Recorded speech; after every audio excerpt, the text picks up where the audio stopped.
Chers téléspectatrices, téléspectateurs, bonsoir et excellent début de week-end. Et merci d'être au rendez-vous de l'émission Politis sur l'Ouattania. Ce soir, Politis invite l'un des plus grands littéraires de la Mauritanie, à savoir Dr Mohamed Lamine Ould-Kattab. Excellence, bonsoir.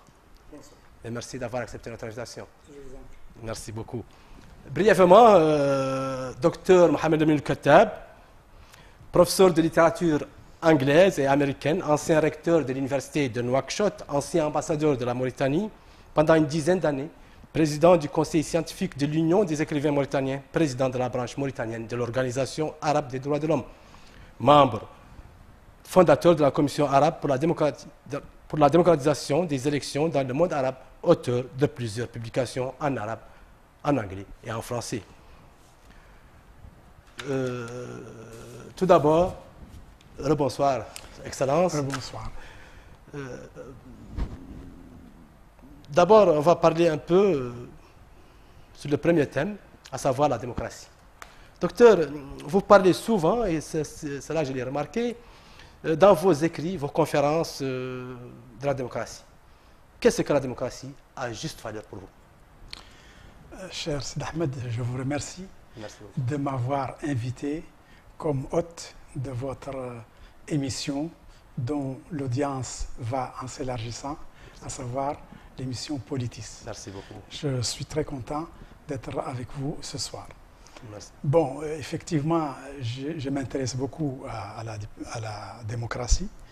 J'en ai traité dans mes écrits, dans les conférences que j'ai eu à donner ici et ailleurs. Je l'ai remarqué.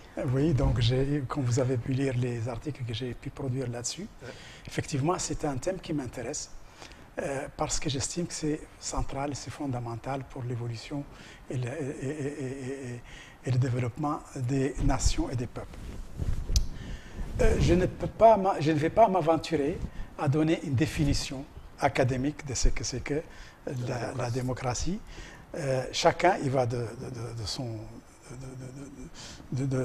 son travail pour la définir.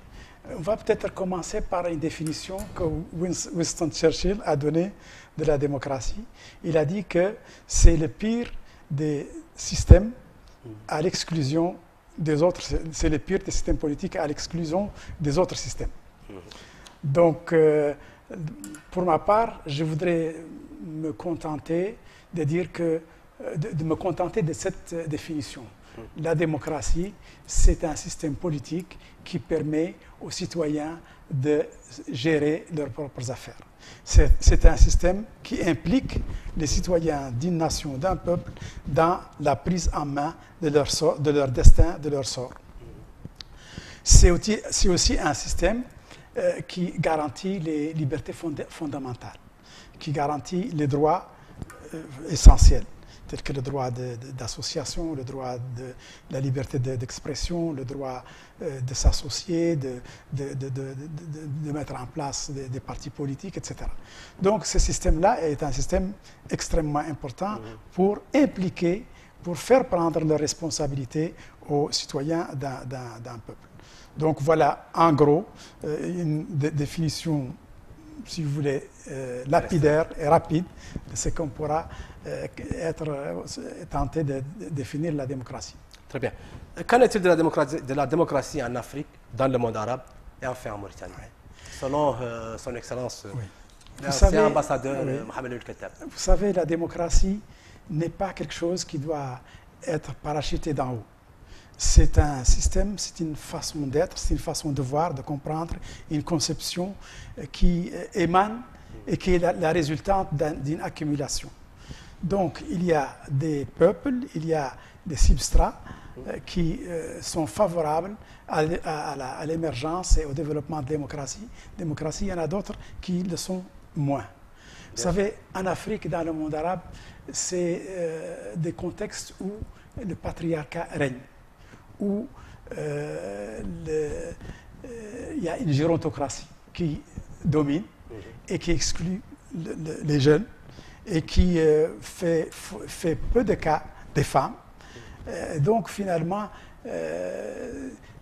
il y a une tendance vers le despotisme, une tendance vers la tyrannie, et donc ça exclut la prédisposition mentale, et intellectuelle et psychologique pour les exigences d'un système démocratique dont on a dit qu'il permet à tout le monde de s'exprimer, d'exister, de montrer ce qu'il est, de se prendre en compte.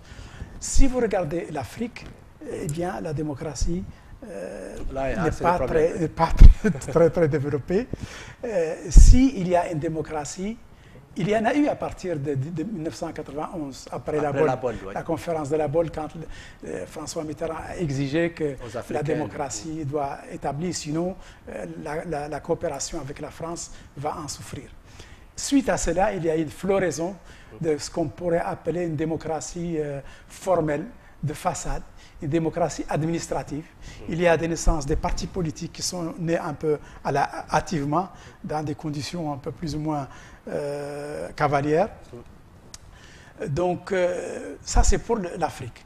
Pour le pays arabe, je pense que les pays arabes, de par leur culture, de par leur passé, ils ne sont pas disposés non plus à accepter la démocratie. Ils poussent difficilement dans le contexte arabe, parce que tout simplement, c'est une société machiste, une société patriarcale, une société traditionnaliste, où l'expression de l'opinion différente n'est pas admise. Et pourtant, Mohammed sallallahu alayhi wa sallam a légué. Oui, ça c'est après Mohammed sallallahu alayhi wa sallam. Mohammed sallallahu alayhi wa sallam.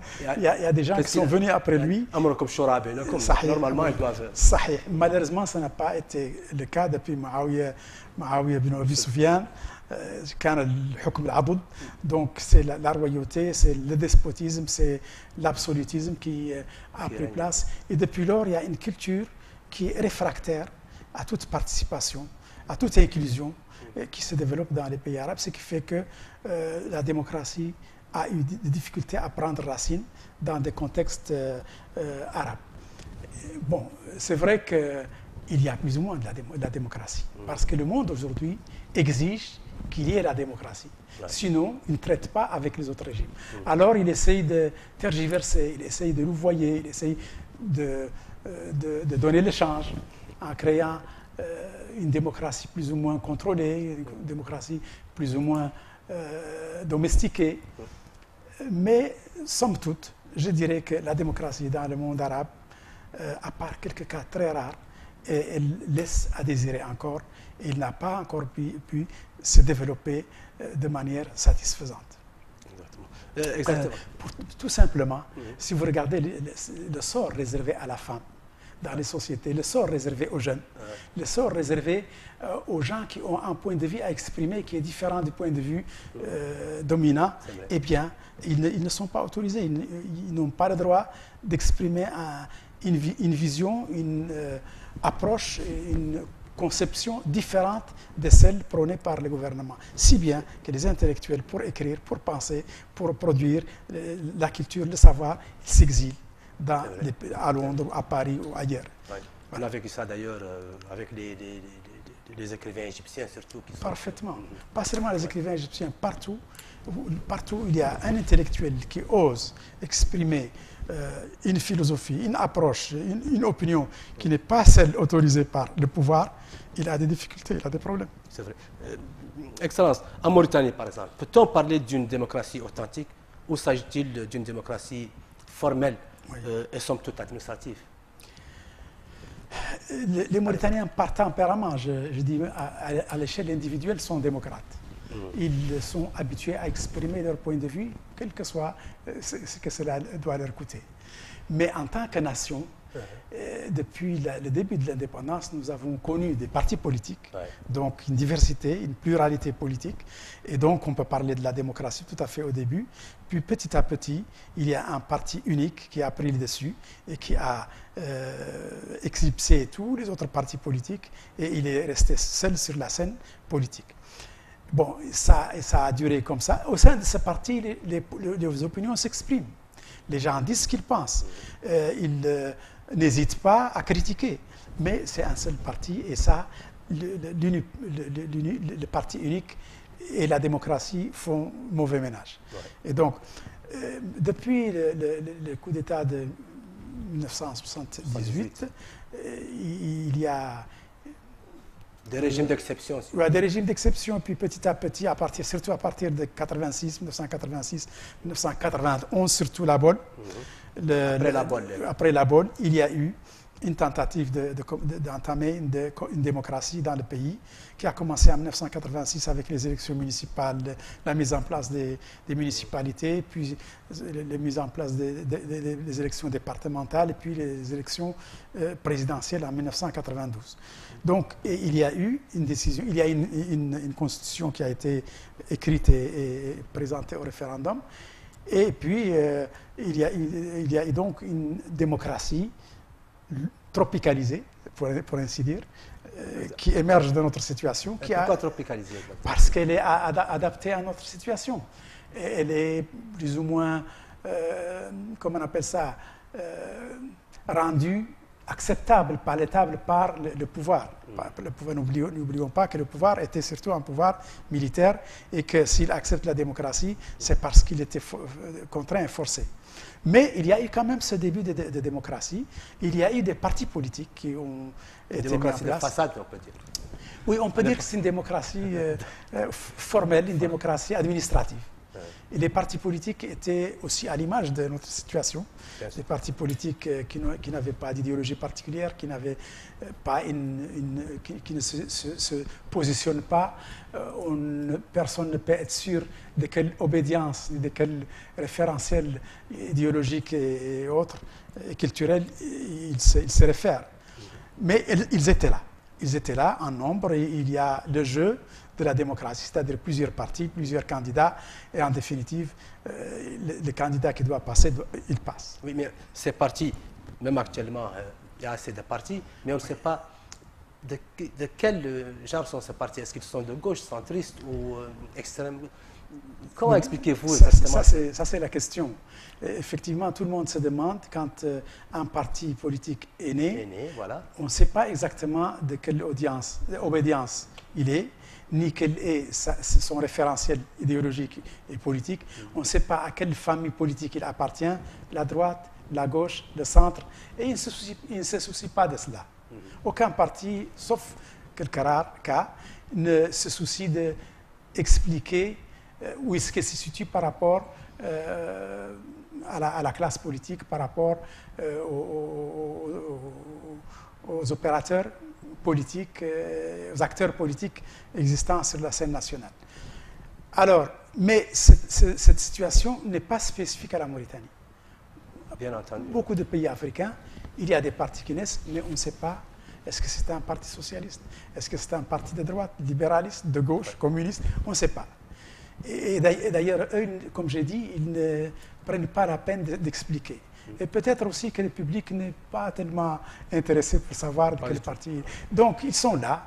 C'est des partis politiques, c'est des entités politiques qui sont là et qui cherchent à participer, qui cherchent le pouvoir et qui composent avec le pouvoir en place.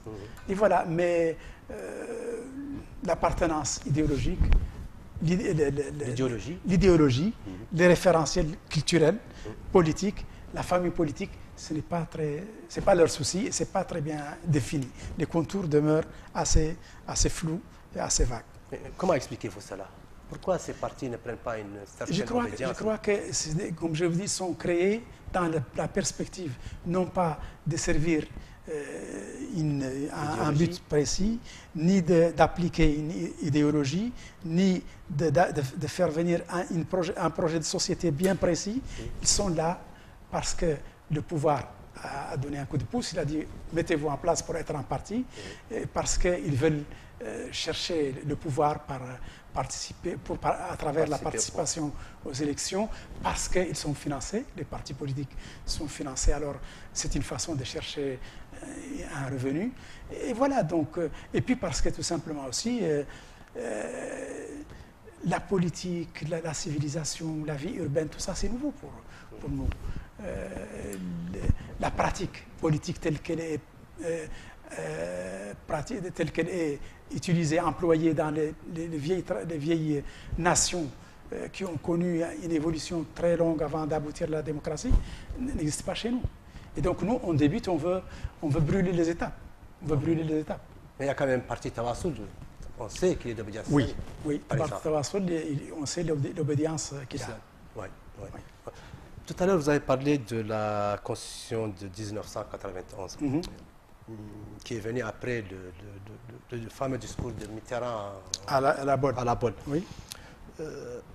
Actuellement, notre Constitution, il y a une certaine ambiguïté. Je parle du futur référendum. Excellence, on sait que la Mauritanie est en crise actuellement. Oui. Le référendum vers lequel le pays semble s'acheminer est-il opportun? Moi, je ne dirais pas qu'il est-il nécessaire? Oui. On aurait pu quand même en faire l'économie. Oui, est-il opportun?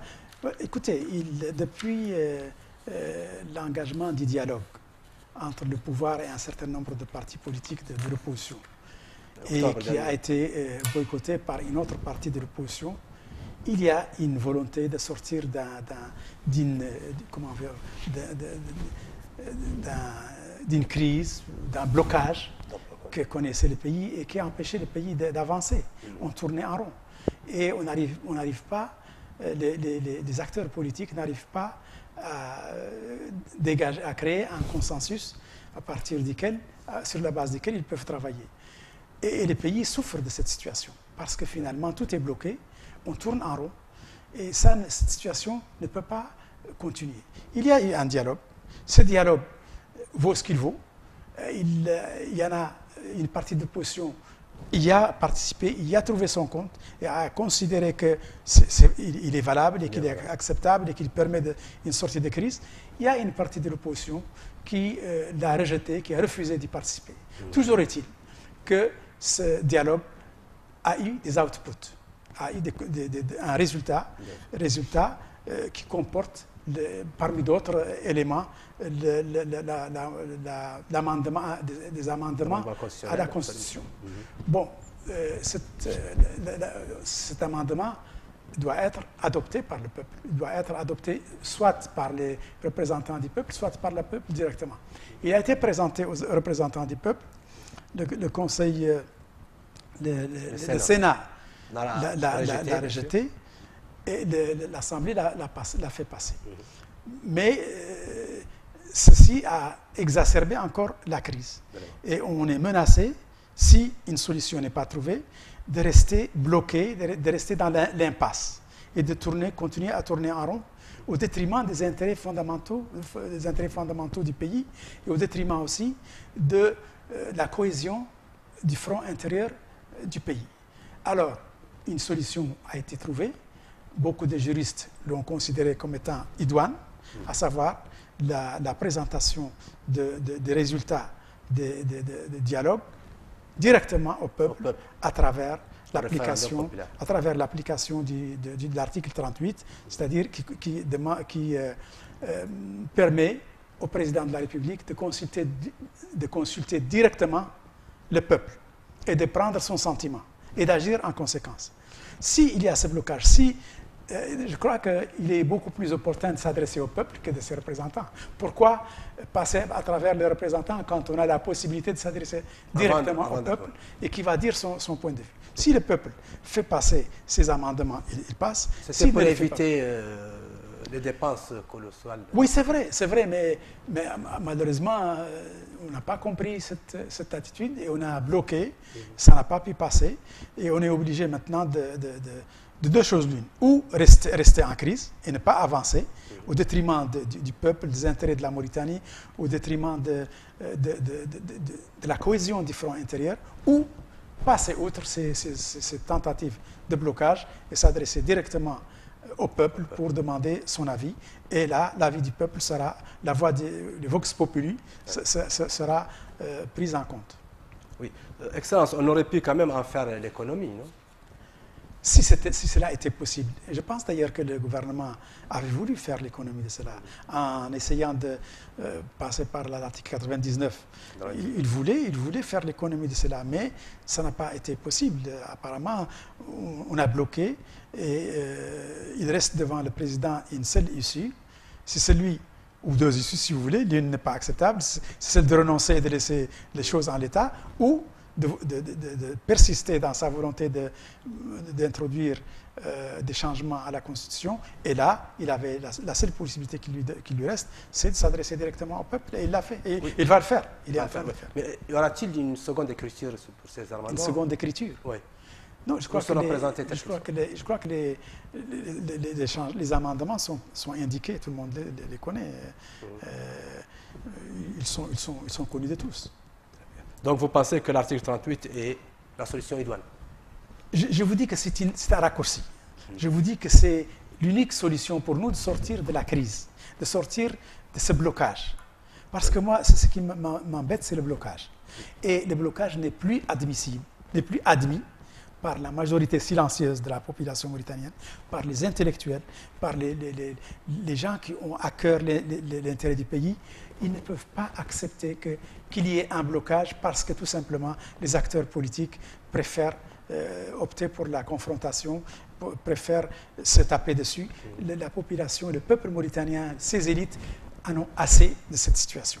Et ils veulent qu'on fasse des pas en avant et qu'on puisse s'occuper de quelque chose d'autre. Les réalisations économiques, la lutte contre la pauvreté, l'éducation, le chômage, tous ces problèmes-là sont gardés en veilleuse en attendant que la classe politique s'entende sur telle chose, alors qu'en définitive, d'aucuns pensent que les acteurs politiques, ce qui les intéresse au premier lieu, c'est d'arriver au pouvoir, c'est leurs intérêts, etc. C'est vrai que ce n'est pas mon point de vue, mais certains pensent... Au détriment de la population. Comment? Au détriment de la population. Oui, c'est-à-dire que la population et les intérêts de la population passent au second plan. D'abord, le positionnement des partis politiques et ensuite... ce n'est pas la perception qu'ils ont des choses. Ils estiment que leur position correspondent à la position, aux intérêts des populations. Mais ils sont les seuls à le croire. Les autres ne partagent pas ce point de vue. Oui. Que Dieu nous préserve, Excellence. Inch'Allah. Il nous préservera. Ce peuple-là, Allah al-Baraka, avec lui, alhamdoulilah, on n'a jamais succombé à nos crises que nous arrivons toujours à dépasser. Espérons. Passons en tant qu'ancien ambassadeur à la diplomatie. À la diplomatie, oui. Ouais. Excellence, la diplomatie mauritanienne a-t-elle connu une évolution depuis les premières années de l'existence du pays? Je crois qu'au départ, oui, tout à fait au début, du temps du président Mokhtar Ould Daddah et ses compagnons, la diplomatie mauritanienne était très performante. Ouais. Elle était appropriée, il permettait un rayonnement du pays, il permettait au pays d'être connu. Il permettait au pays de jouer un rôle et d'être présent sur la scène arabe, africaine, internationale, des pays de non-alignés. La Mauritanie était connue, ses positions étaient respectées. Pourquoi? Alors que la Mauritanie était un pays extrêmement faible, extrêmement fragile, revendiqué de part et d'autre, sans ressources. Mais c'est la qualité des hommes qui explique cela. Parce que tout simplement, des hommes comme Mokhtar Ould Daddah, Hamdi Ould Mknas, rahmatullahi alayhi, Sidi Mohamed Dayin et autres personnes de ce gabarit, c'est des gens qui avaient une crédibilité, qui avaient un respect, une importance intrinsèque et un respect à l'échelle internationale. Si bien que la Mauritanie avait une grande présence, avait un grand rayonnement, avait une influence au niveau du monde arabe, au niveau des pays non alignés, et Mokhtar Ould Daddah était une personnalité internationalement reconnue. Et donc notre diplomatie était à la hauteur, performante, efficace, et il permettait de rendre le pays visible et de participer dans les événements qui se déroulent sur l'échiquier international. Très bien. Donc comment appréciez-vous cette évolution actuellement? Oui. Après le coup d'État de 1978, les choses ont un peu changé parce que la diplomatie commence à piquer du nez, tout simplement pour la simple raison que les hommes auxquels elle était confiée n'avaient peut-être pas le niveau idoine, le choix des ambassadeurs laissait à désirer. Il y avait une absence aussi d'une vision. Il n'y avait pas une vision. Il n'y avait pas une stratégie très précise, bien conçue. Et donc, finalement, la compétence aussi des acteurs diplomatiques, soit au niveau de nos représentations diplomatiques, soit au niveau du ministère des Affaires étrangères, laissait un peu à désirer. Et donc, finalement, il y avait un certain laisser-aller et une certaine baisse de niveau et une certaine baisse aussi de performance qui a fait souffrir notre diplomatie beaucoup. Et donc, nous avons un petit peu fait les frais. Voilà. Ouais. Sous le régime d'exception, c'est tout à fait normal. Oui. Déjà. Oui. Ouais. Depuis lors, il y a eu des tentatives d'amélioration. Actuellement, il y a une volonté de redresser la barre, d'améliorer un peu la situation en termes de choix. Après 2008. Après 2008, oui. Après 2008. Avant 2008, vous savez, les ambassadeurs étaient choisis en fonction des critères tout à fait bizarres. Parce que quelqu'un a soigné en Europe, on l'envoie ambassadeur en Europe. Parce qu'il y a des ambassadeurs qui sont envoyés dans les pays européens qui ne parlent pas un seul mot d'une langue étrangère. Il y en a qui sont envoyés dans le monde arabe qui ne peuvent pas comprendre la langue arabe. C'était vraiment quelque chose de bizarre et je ne comprends pas des gens qui ont un minimum de bon sens. Je ne comprends pas qu'ils puissent faire quelque chose, qu'ils puissent faire cela. Dans mon expérience d'ambassadeur au Nigeria, bon, j'ai vu des ambassadeurs qui ne parlaient pas anglais, qui étaient accrédités par leur pays au Nigeria. Et quand on est dans une conférence où on est avec les ministres, ils ne comprennent strictement rien. Alors ils amènent avec une secrétaire qui leur traduit le rapport qu'il va faire à son gouvernement et le rapport puisé sur ce que lui a dit sa secrétaire. Ça, c'est pas fiable. La même chose s'applique à nous. Vous prenez quelqu'un qui ne parle pas un seul mot du français, vous l'envoyez ambassadeur à Paris.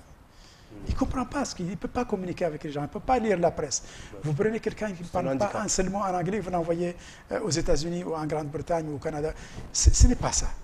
Et nous avons fait les frais de cela, parce que tout simplement, notre diplomatie était inefficace, le pays était méconnu, son rayonnement égal à epsilon, rien du tout, et sa présence sur la scène internationale laissait à désirer. Et donc, mais comme j'ai dit, cette situation, on l'a surmontée et je pense qu'on est en train de tenir compte des critères professionnels et aussi on est en train de lui donner un coup de pouce à travers une autre forme de démocratie sur laquelle on pourra peut-être revenir. Ouais. Je ne veux dire pas une autre forme de diplomatie et non de démocratie. Ah, excellent. C'est un lapsus. Oui, mais actuellement, quand même, la Mauritanie est beaucoup plus impliquée dans le. Ah oui, ça c'est différent. Je vous dis qu'à partir d'un certain temps, la diplomatie mauritanienne s'est diversifiée et il y a d'autres formes à laquelle il n'était pas fait appel par le passé. L'intervention directe du président de la République, parce qu'il intervient directement dans les différents pays. C'est le cas, son implication dans la Libye, en Gambie, au Mali, en Côte d'Ivoire, partout. Et donc l'implication directe du président donne un coup de pouce et améliore un peu notre diplomatie. Ensuite, l'envoi d'émissaires. Émissaires chargés de missions particulières, ça aussi, ça aide. Et comme je vous dis, il y a aussi une autre forme de diplomatie qui est extrêmement importante et qui a son impact. C'est la diplomatie parallèle, comme la diplomatie culturelle, comme la diplomatie artistique, comme la diplomatie sportive. Écoutez, les الشعراء non pas مليون شاعر c'est le مهرجان الشعر في الشارقة le festival de poésie arabe à Sharika qui est organisé chaque année et les poètes mauritaniens se sont distingués. Et la Mauritanie a été mise sous les feux de la rampe. Tout le monde connaît la Mauritanie. Et tout le monde, quand il parle de la Mauritanie, il pense avoir affaire à un peuple de poètes. Ouais. Ce qui n'est pas le cas d'ailleurs. En fait. Le pays a 1 million de poètes. Oui, ça c'est ce qu'on dit. 1 million de poètes, 1 million de commerçants, 1 million de boutiquiers. Il y a beaucoup de millions dans le pays. Moi, je ne suis pas pour cette... 1 million de politiciens aussi. Oui, absolument, 1 million de politiciens. Pourquoi pas 1 million de partis politiques pendant qu'on y est. Donc, finalement, cette forme de diplomatie est extrêmement efficace et importante. Et tout dernièrement, les Mourabitoun commencent à réaliser des exploits. Oui, ils mettent le pays sous les feux de la rampe. Ils font connaître la Mauritanie. Quand des artistes, par exemple, des peintres ou des chanteurs, comment on appelle ça, se produisent à l'extérieur, eh bien, c'est la Mauritanie qui est connue. Donc ça. Et ensuite, la diplomatie scientifique. Mahfouz el-Boye. Mahfouz el-Boye. Abdallah el-Mahfouz el-Boye. C'est une sommité. C'est quelqu'un qui met en valeur la Mauritanie. Ça, c'est une forme de diplomatie extrêmement efficace. Parallèle, mais peut-être beaucoup plus efficace que la diplomatie directe.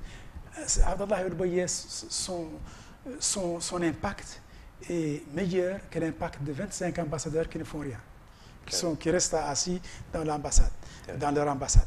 Donc ça, c'est quelque chose qu'il faut savoir, qu'il faut connaître. Très bien. C'est-à-dire que l'État doit vraiment investir dans la diplomatie culturelle, sportive, scientifique, artistique. Absolument. La diplomatie populaire, la diplomatie parallèle, sous toutes ses formes et dans tous ses aspects.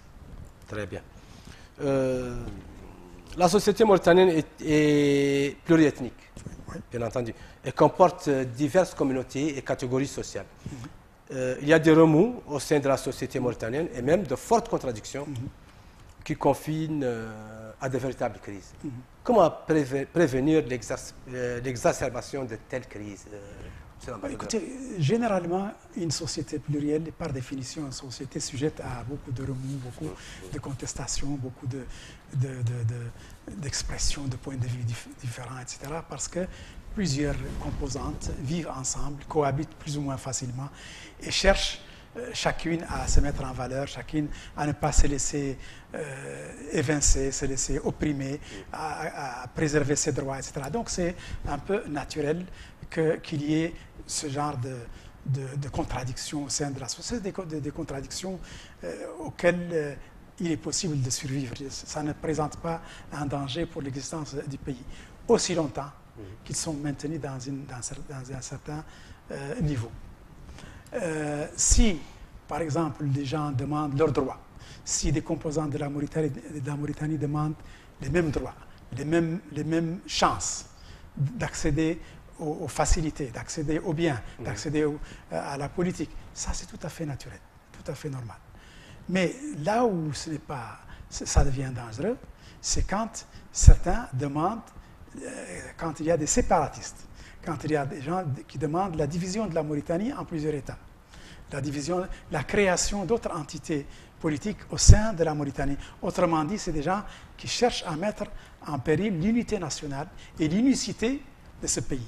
Là, ce n'est pas acceptable, c'est dangereux et ils ne doivent en aucun cas être tolérés. Et il y en a, nous le savons, nous les connaissons. Il y a d'autres formes d'action qui ne sont absolument pas acceptables parce qu'ils sont excessivement dangereux pour l'existence, la sécurité de ce pays. C'est des gens qui sèment la zizanie, sèment la discorde, prêchent la violence, prêchent les confrontations, qui expriment un racisme insupportable, qui qualifient toute une communauté, qui veulent traumatiser toute une communauté, qualifient toute une communauté d'esclavagistes, de racistes, d'apartheid, etc., etc. Ça, ce n'est pas acceptable. Si une communauté nationale est opprimée, ou si elle n'a pas tous ses droits, ça interpelle tout le monde. Tout le monde, toutes les composantes. Et toutes les composantes doivent se ranger du côté de cette communauté jusqu'à ce qu'elle ait ses droits. Mais aucune communauté n'a le droit d'insulter les autres, ni de vouloir les traumatiser, ni de faire preuve d'un racisme insupportable et qui n'est plus de ce temps. Quand ils vous disent le Biran, c'est une bêtise, parce qu'en définitive, le Biran, c'est quoi? Le Biran, les morts, c'est pas une race blanche, le Biran. Il y a le Biran blanc, cuivré, mat, couleur de glaise, couleur de cuivre. Le Biran, ce n'est pas une couleur. Et ce n'est pas une ethnie non plus à proprement parler. C'est un groupe de gens qui partagent la même langue, la même culture. Il y en a qui sont noirs, qui sont couleur de glaise, qui sont blancs, qui sont rouges, qui sont... j'en passe. Donc, vouloir qualifier une partie des Mauritaniens de blanc, ça c'est raciste, c'est arriéré, c'est contre-productif, parce que celui, par exemple, on sait qu'on parle de certains haratim qui estiment être marginalisés. Cela se peut. Il se peut que certains soient marginalisés. Il se peut que certains n'aient pas pu avoir accès au même droit que les autres. Et donc, c'est quelque chose qui demande un remède. On doit remédier très rapidement à cela. À travers la discrimination positive, à travers la suppression de tous les facteurs qui maintenaient ces gens-là dans la situation où ils sont. Écoute, ce sont des descendants d'esclaves. Les esclaves existaient dans notre société. Notre société avait des esclaves. Et cette pratique détestable a été interdite par le pays. Mais interdire une pratique est une chose, et l'éradiquer en est une autre, parce qu'il y a les mentalités qui n'évoluent pas aussi vite que l'arsenal juridique. Donc, mais ces gens-là qui sont victimes de cette situation doivent chercher l'appui de toutes les autres communautés, tous les gens qui sympathisent avec leur cause et qui sont prêts à combattre avec eux, à faire cause commune avec eux. Mais ils ne doivent pas les taxer tous, mettre tout le monde dans le même panier et dire tous les Bédans c'est des mauvais, tout comme d'ailleurs certains qui disent le régime Bédan, ça ne se dit pas. Le communautarisme poussé à outrance ne mène nulle part. Parce que qu'est-ce que ça va produire comme résultat? Une réaction de la part des autres Bédans. Ils disent, eh bien, nous sommes là. Et on n'accepte pas qu'on nous marche dessus. Et ça mènera à une confrontation qui n'est absolument pas dans l'intérêt de la population mauritanienne. Le peuple mauritanien est diversifié, différent, pluriel. Et c'est une source d'enrichissement. Et on doit être fier de notre diversité. Et on doit mettre en valeur ce que cette diversité nous permet. Et non pas mener une petite guerre entre ethnies, et ne se concentrer que sur soi. Parce qu'il y a des gens qui ne se concentrent que sur leur ethnie et le reste, ça ne les intéresse pas. Ça ne se fait pas. Surtout de la part de l'élite des intellectuels. Un intellectuel, c'est quelqu'un qui s'intéresse à tous les pauvres Mauritaniens, à tous les déshérités mauritaniens, qu'ils soient de son ethnie ou pas, mais ne s'intéresser qu'à son ethnie, c'est sectaire. Et ce n'est pas faire preuve d'une hauteur de vue. Voilà pourquoi les problèmes qui se posent à une composante ou à l'autre du peuple mauritanien doivent être le problème de tous les Mauritaniens. Ouais. Et que pensez-vous de l'enseignement et l'officialisation des langues nationales? Écoutez, l'officialisation des langues nationales... Le Wolof, le Soninké... Oui, c'est une très bonne chose. Les langues nationales, Soninké, Wolof, Pulaar, c'est des facettes de notre culture, de notre réalité socio-culturelle. Et on doit les développer, on doit les enseigner même. Très bien. Je suis pour qu'on enseigne ces langues nationales aux petits morts, aux Arabes. Ouais.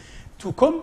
Une meilleure cohabitation. Ouais. Absolument, il faut qu'on puisse nous comprendre dans nos langues. Ouais. Tout comme il n'est pas admissible que des éléments, que les gens appartenant à notre minorité nationale refusent d'apprendre l'arabe. Ce n'est pas admissible parce que dans tous les pays, il y a une seule langue nationale qui est utilisée par tout le monde. Ce qui n'exclut pas qu'on développe les autres langues et qu'on les enseigne.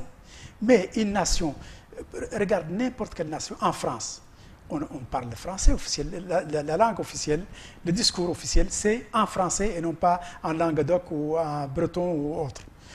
En Russie, où il y a des dizaines et des dizaines de nationalités, la langue qui est utilisée au Parlement, au gouvernement, le discours politique, c'est le russe. Aux États-Unis, il y a énormément de dialectes, mais la langue utilisée, c'est l'américain. Donc, il doit y avoir une langue nationale que tout le monde doit accepter d'apprendre, mais pas au détriment de sa culture, pas au détriment de sa différence. Il a le droit à la différence. Son altérité doit être préservée. Mais il ne doit pas dire, moi, je refuse d'apprendre l'arabe, mais en contrepartie. Non seulement je refuse d'apprendre l'arabe, mais vous devez utiliser le français. Ça, ce n'est pas acceptable. Parce que celui qui te demande d'utiliser le français, il ne doit pas t'en vouloir si tu le qualifies de cinquième colonne, de quelqu'un qui œuvre pour un pays étranger. Ce n'est pas acceptable. Mais attention, nos frères qui n'ont pas encore pu maîtriser l'arabe, il doit leur être donné le temps suffisant pour la maîtriser. On ne peut pas exiger d'eux tout de suite d'oublier la langue étrangère dans laquelle ils sont formés et de commencer à parler l'arabe. Donc, il doit y avoir une pente douce. Et les autres qui ne comprennent pas les autres langues nationales doivent les apprendre aussi. Tout à fait, ils doivent les apprendre. Et même moi, je ne suis pas contre qu'on produise, si c'est nécessaire, de faire la traduction dans nos langues nationales. Ça va prendre du temps, ça va être... Mais la norme, c'est qu'une nation a une langue officielle, il la parle. Et les autres langues parallèles doivent être développées, doivent être une partie de notre patrimoine dont on doit être fier, qu'on doit développer, enseigner à tout le monde. Mais faire la résistance et refuser d'apprendre l'arabe sous quelque prétexte que ce soit, ce n'est pas acceptable. Mais là encore, il faut dire que l'utilisation de l'arabe ne doit pas être un prétexte pour les gens dont la langue arabe est la langue maternelle, pour dominer les autres et pour les empêcher d'accéder à des postes. Ça ne doit pas être... L'arabe ne doit pas être un instrument d'oppression. De plus, il faut que tout le monde comprenne que l'arabe n'est pas la langue des Arabes, n'est pas la langue des morts, c'est la langue des musulmans. Un mort qui n'a pas appris l'arabe, un poulard qui n'a pas appris l'arabe parle mieux que lui. Il est beaucoup plus proche que lui de la langue arabe.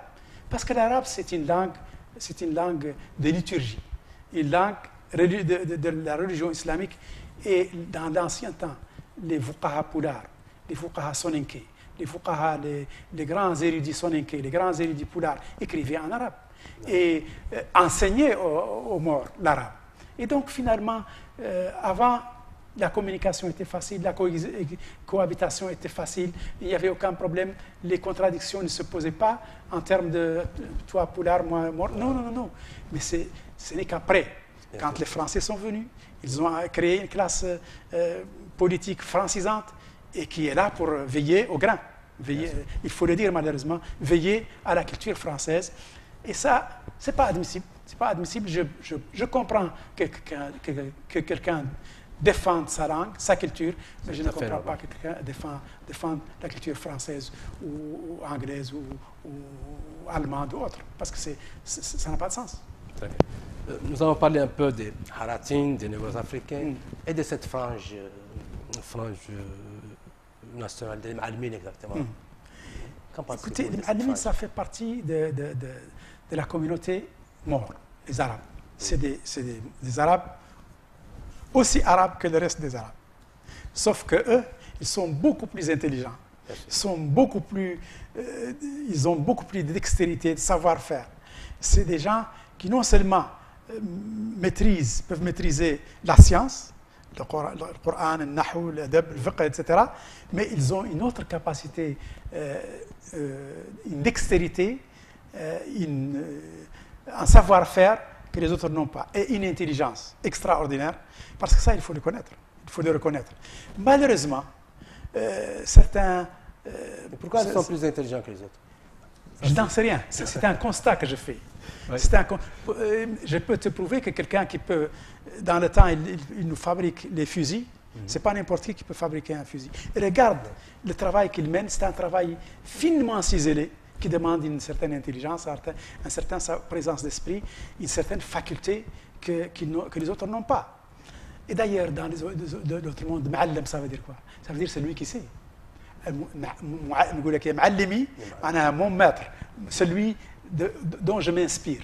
Et ça, c'est malheureusement, dans notre communauté qui, quelquefois, a une vision assez obtuse, considère que le travail manuel est dépréciant, qu'il méprise le travail manuel. Et par ricochet, méprise les gens qui s'occupent du travail manuel, ce qui est une erreur fondamentale, une erreur mortelle. Pourquoi? Parce que c'est eux qui ont préservé notre patrimoine culturel, notre savoir-faire, notre civilisation spécifique des morts. C'est eux qui l'ont préservé, c'est eux qui l'ont développé et c'est eux qui la préservent. Et il faut qu'on leur sache gré pour cela. C'est vrai. Passons maintenant à la place de la femme dans la société mauritanienne, Excellence. Est-ce qu'elle joue pleinement son rôle, le rôle qu'elle doit jouer dans la vie nationale? Tout d'abord, il faut dire que la place qu'occupe la femme mauritanienne dans la société mauritanienne est beaucoup plus importante que celle qu'occupent ses sœurs, aussi bien dans l'Afrique noire que dans le monde arabe. En Afrique noire, pourquoi? Parce que tout simplement, nous avions une société matriarcale. Les Sanhaja, auxquels la majorité de notre population appartient, ou une grande partie en tout cas de notre population appartient, était une communauté matriarcale où la femme occupait une position centrale. Elle était même divinisée. Vous voyez? Et donc, elle occupait un rôle très important sur le plan économique, sur le plan socio-culturel, sur le plan militaire même, sur le plan psychologique. La femme occupait une place centrale. Et donc, il jouissait d'un grand respect qu'elle impose d'ailleurs elle-même.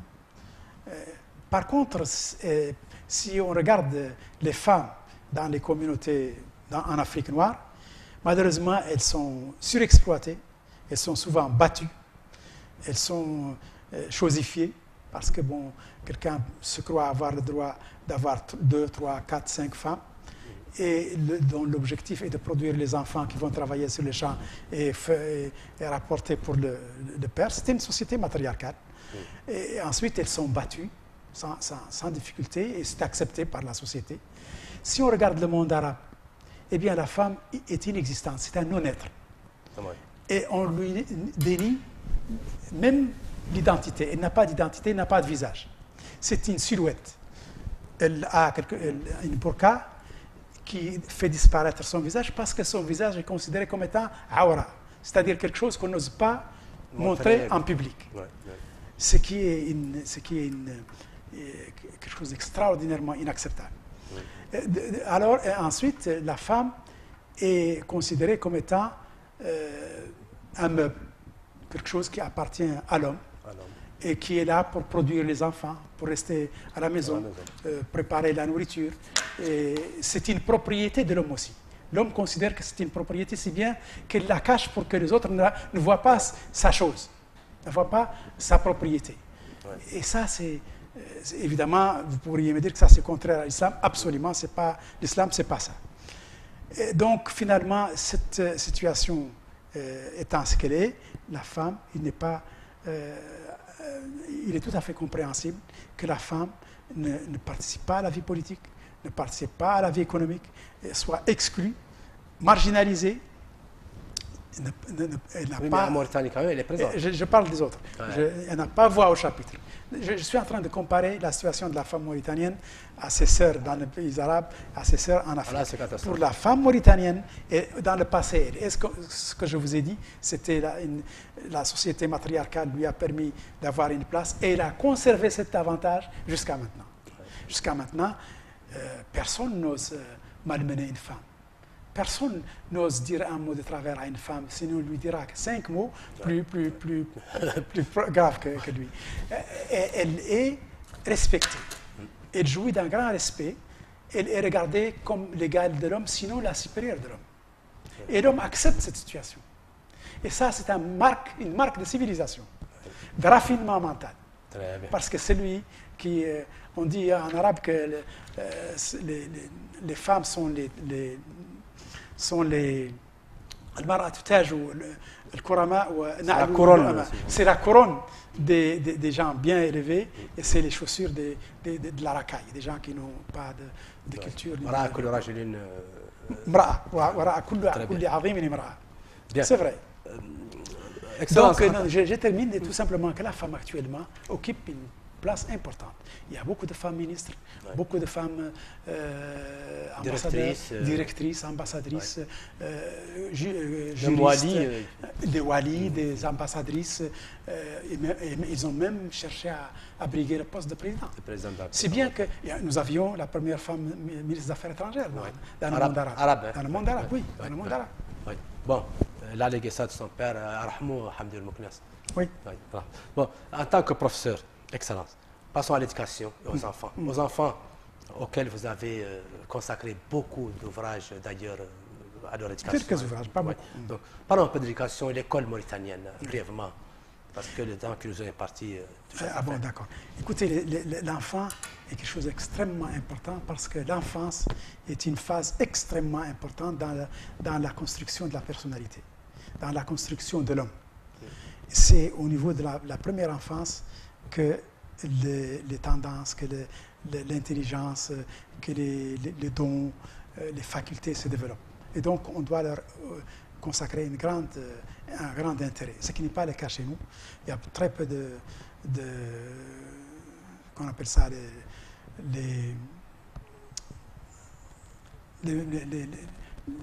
l'enseignement... Non, les maisons où on laisse les enfants, les jardins d'enfants. Oui, les jardins, il y a très peu de jardins d'enfants, il y a très peu de livres pour enfants, il y a très peu de presse pour enfants. L'école préscolaire d'ailleurs. C'est la phase préscolaire qui est négligée et qui n'a pas reçu l'importance qu'elle mérite. Donc voilà. Continue. Pour ce qui est de notre système éducatif, il a besoin, il est malade. Notre système éducatif est malade depuis longtemps et tout le monde en convient. Tout le monde en convient. Et il doit pouvoir être mis au goût du jour, doit pouvoir être mis au service de notre économie. Il doit pouvoir fournir au pays les ressources humaines dont il a besoin. Le capital humain dont notre économie a besoin doit pouvoir, notre système éducatif doit pouvoir la favoriser. Ce qui n'est pas le cas malheureusement. L'éducation dans un endroit et les besoins de l'économie nationale dans un autre. Et malheureusement, c'est une situation qui ne peut pas continuer. Et il faut que nos cadres, il faut que nous formions les cadres techniques, moyens, supérieurs, subalternes, techniques surtout, pour répondre aux besoins de notre pays. Écoutez, les plombiers, les électriciens, les mécaniciens, c'est des Sénégalais, ou c'est des Maliens, ou c'est des autres.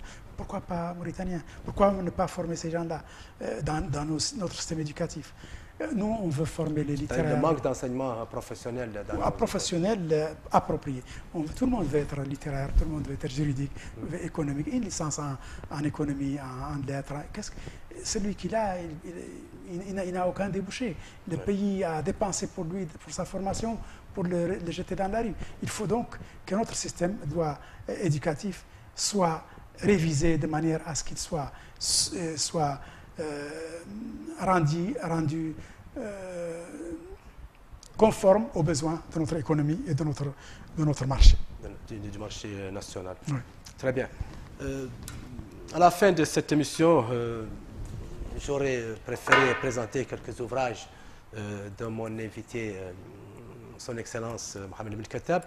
Mohamed El Khattab a écrit plusieurs ouvrages édités par l'Harmattan. Exactement. D'ailleurs, un rapide survol de la Mauritanie, causerie sur la Mauritanie. Ça, c'est des livres pour des jeunes. Des jeunes, oui. Ça, c'est pour des jeunes. Voilà. Wadan, par caravanier mauritanien. Port. Oui. Oui. Donc, le port caravanier. Facette de la réalité mauritanienne. C'est toujours l'Harmattan, édition. Et aussi en anglais. En anglais. Tells about Mauritania in a high school, Cartwright. Yes. Et bien sûr en arabe. J'ai vu d'ailleurs d'autres comme Qisas al-Atfal et des manuels de lecture pour les enfants aussi. Voilà. Chaque jour est une vie. Prenez soin de vous et travaillons à la beauté des choses. C'est sur ces mots de Laurent Sadou, présentateur vedette et historique d'Afrique Midi, que prend fin cette émission de Politis. Cette émission est à son hommage. Au revoir et à la semaine prochaine. Et merci beaucoup à Hanoul Ketab. Merci à vous. Excellence. Merci à vous.